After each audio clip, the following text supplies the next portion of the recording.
11 and 12.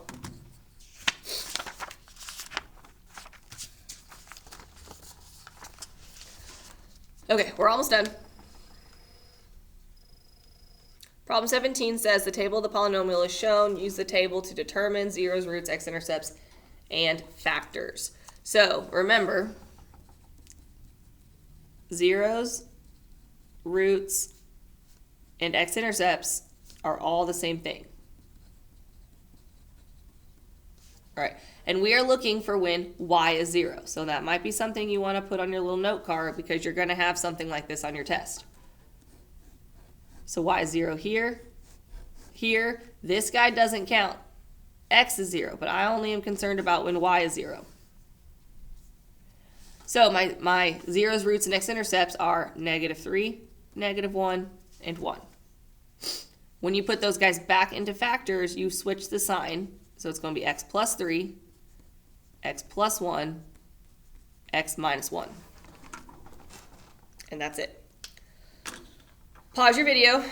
Try your 17. All right, now we're going to go to 18. So it says use the graph provided to determine the zeros, roots, and x-intercepts. So these guys here are the exact same thing.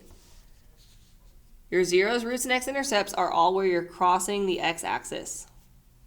So we got 4 of them. We're crossing 4 times. So 1, 2, 3, -3, -1, 1, and 2. Wherever you're crossing the x.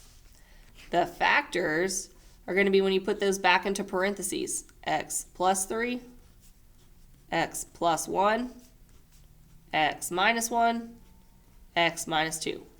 And when you put it back into parentheses, you have to change the sign. All right, pause the video, do your 18.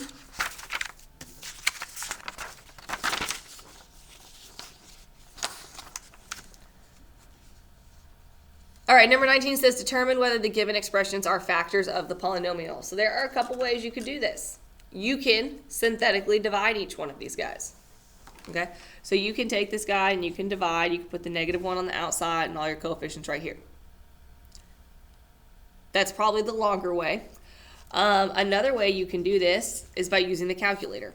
If x plus 1 is a factor, that means that I should have an x-intercept at -1. If x minus 1 is a factor, that means I should have an x-intercept at +1. If x plus 3 is a factor, I should have an x-intercept at -3. And this one I should have an x-intercept at +3. So I'm going to go into my calculator and I'm going to graph this. 5x3 minus 4x squared minus 27x minus 18. And I'm going to hit graph.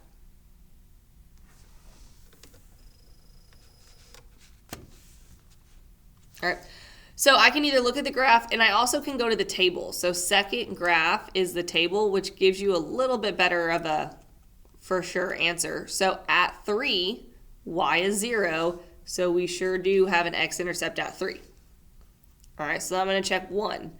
At 1, your y is not 0. So not that one. All right, so let's go check the negatives now. At -1, your y is 0. So this one is a yes. And at -3, not 0. So this one is also a no. So your only two factors are going to be A and D. These guys are not factors. All right, so you might want to write second graph to get the table, because you can also look at that on the calculator. All right, so don't forget to make your note card, because I'm not helping you on the test because I'm letting you use a note card. So it's your responsibility to put what you need to know on that note card. And if you have any questions, please let me know in class.